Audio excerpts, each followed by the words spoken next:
He'll guide you through how to make an arch window in Blender. If you find this helpful, don't forget to like and subscribe. People search for this tutorial because many beginners want to learn Blender but find its interface and tools confusing at first.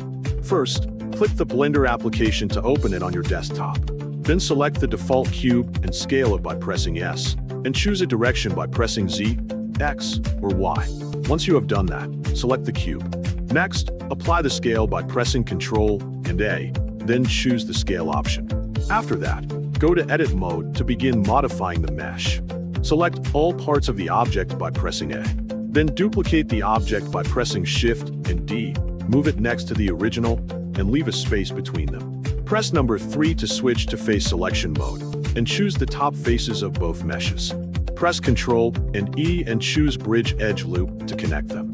After that, extend the menu on the bottom left, and set the number of cuts, smoothness, and profile factor as needed. Once you have done that, press number 1, then numpad 1, and press Ctrl and R to add a loop cut.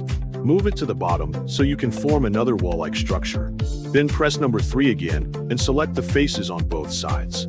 Press Ctrl and E and choose Bridge Edge Loop again to connect them. Go back to the front view by pressing numpad 1, then press Tab to return to object mode, and add a plane by pressing Shift and A. On the bottom left panel, extend it and choose Align to View.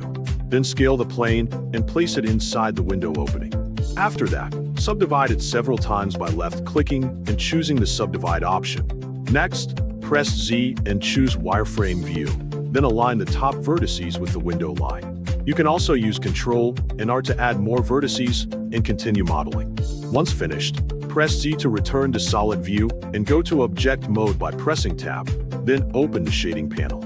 Add a new node. Delete the principled BSDF by pressing X, and add a glass node using Shift and A. Connect it properly, then review your result by returning to layout mode.